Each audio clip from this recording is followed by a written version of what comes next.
Oi, gente, estamos de volta com a Hora da Venenosa e agora é o nosso bate-papo com o especialista.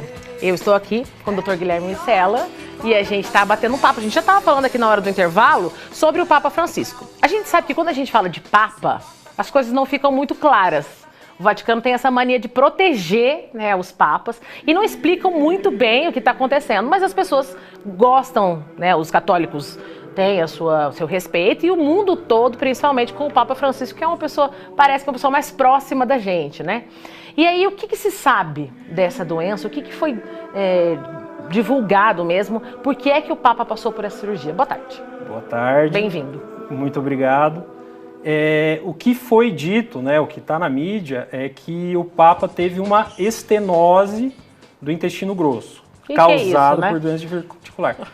O que é uma estenose? O intestino não deixa de ser, eu até vi essa analogia numa das reportagens, como se fosse uma mangueira, certo? E ele teve um estreitamento, uma diminuição do calibre, como se você pegasse uma mangueira e apertasse. Então isso muitas vezes gera dificuldade de fazer cocô, né? E dor. Pelo que o Vaticano divulgou, foi uma cirurgia eletiva, ou seja, foi agendada, não foi de urgência, né? Tanto que ele internou no domingo e operou na segunda-feira. E isso realmente é comum. O que a gente imagina que aconteceu? Que ele teve vários episódios de diverticulite, que é uma inflamação do divertículo, tá? E isso, o que acontece? Quando inflama, a parede fica mais espessada, né? Fica inflamado, e quando cicatriza, isso volta. E pode fazer cicatriz nas diferentes camadas do intestino.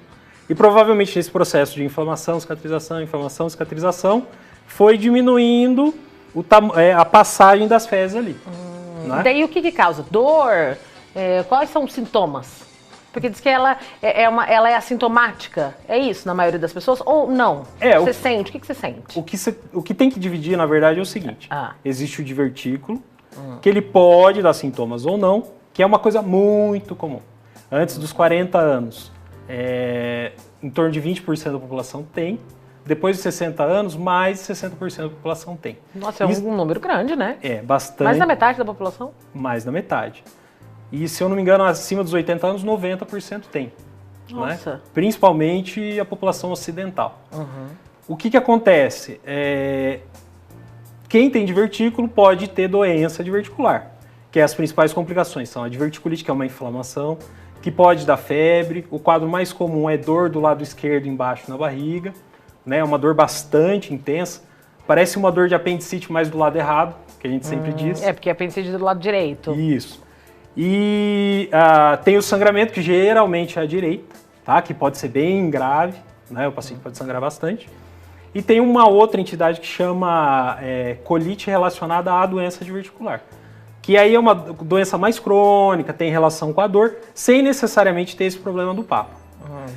Em geral, os pacientes que têm diverticulite, eles são tratados clinicamente, geralmente em ambiente hospitalar, jejum, antibiótico, nos casos leves.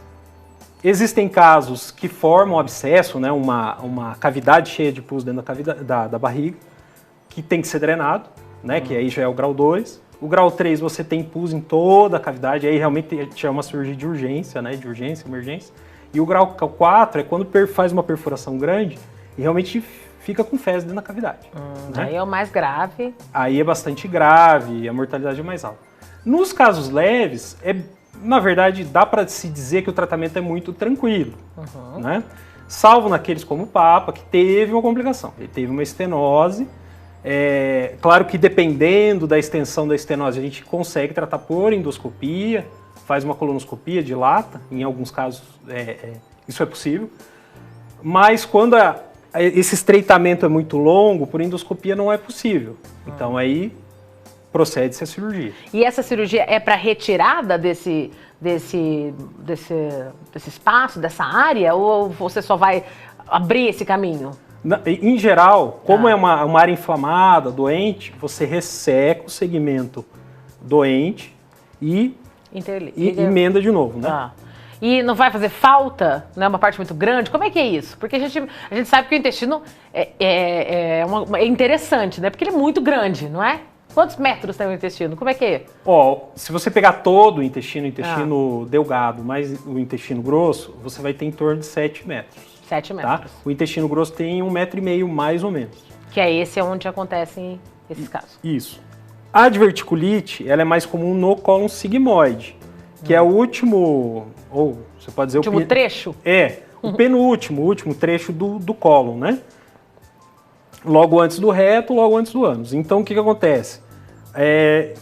Geralmente se resseca ali 20, 30 centímetros, tá? Que não faz falta nenhuma. Não vai fazer. Não. A gente pode ressecar todo o intestino grosso sem prejudicar muito a qualidade de vida do paciente. O paciente vai evacuar, claro, um pouco mais se você tirar tudo. É em torno de uma vez e meia, tá? A média é essa. Então, se alguém tem o hábito, se é obstipado, se tem o intestino preso, quando é operado o intestino, ele vai ficar um pouco mais solto, né? Não quer dizer que necessariamente vai resolver a obstipação, mas no caso do Papa, provavelmente ele tinha essa estenose, então ele vai ter uma qualidade de vida muito melhor, né? E aí, em que momento que o médico fala assim, não, agora eu preciso fazer a cirurgia, a gente precisa, acredito que tenha sido esse o caso, né? Ele vem com esses problemas, né, tendo, e aí que momento que o médico fala, não, realmente agora não dá mais para segurar, né? Porque muitas vezes nessa idade a gente pensa, é bom fazer cirurgia ou não é bom fazer cirurgia? Porque ele tem 83 anos, né, o Papa Francisco. Tudo isso é pesado, né? Provavelmente, assim, a gente imagina que ele deve ter feito colonoscopia, deve ter feito tomografia. Deve ter esgotado todas as possibilidades. Sim, e provavelmente já estava sofrendo. A qualidade de vida, é claro, é um fator importante na indicação da cirurgia, porque tem pacientes que fazem várias diverticulites no curso da vida, né? Várias. Desde jovem até... Ou se ela começar, ela tem já um período. Com 10 anos eu já vou ter que fazer uma cirurgia. Tem isso ou não? Não necessariamente. Não. Por exemplo, vou te citar 2 exemplos. Eu tenho uma paciente relativamente jovem, 45 anos, que ela teve um episódio, aí dali 2 anos ela teve outro, só que ela começou a fazer, teve um episódio com 6, um com 3, um com 1 mês.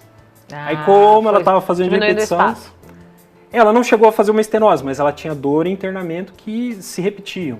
Então a gente acabou indicando a cirurgia. Por outro lado, tem pacientes aí, às vezes com 70 anos, faz o primeiro episódio de diverticulite, faz outro com 80, faz outro com 90. Não compensa fazer a cirurgia. Se não tiver maiores consequências, se o paciente fica bem, tá estável, o hábito intestinal não mudou, aí a gente muitas vezes não opera. A gente sabe, né, pelas informações que o Vaticano liberou, ele está bem, está respirando com a ajuda de aparelhos e deve sair entre 5 e 7 dias. Esse é o período de internação, de internamento? Esse é o padrão. Tá? A gente tem na verdade baseado em estudos, né? Mas em geral, quando a gente faz cirurgias do cólon, principalmente essa área mais baixa do sigmoide, é o padrão, esperar de 5 a 7 dias por causa do risco de fístula, que é o vazamento da costura ali, vamos dizer. Tá? Que aí pode cair para dentro da cavidade ou se exteriorizar para a pele. Entendi. Tem gente aqui, perguntando o telefone, depois a gente pode passar o telefone da clínica. Claro, né? Com certeza. O doutor pode com certeza responder para vocês. Tem várias perguntas e vou encaminhar para ele, porque o nosso tempo está acabando, infelizmente, porque senão a gente ia ficar aqui, batendo papo o dia inteiro, né? Tem assunto para mais de metro, mais de dias. Com certeza. Obrigada, tá? Pela participação, sempre bem-vindo e a gente gosta de bater papo aqui. Muito obrigado.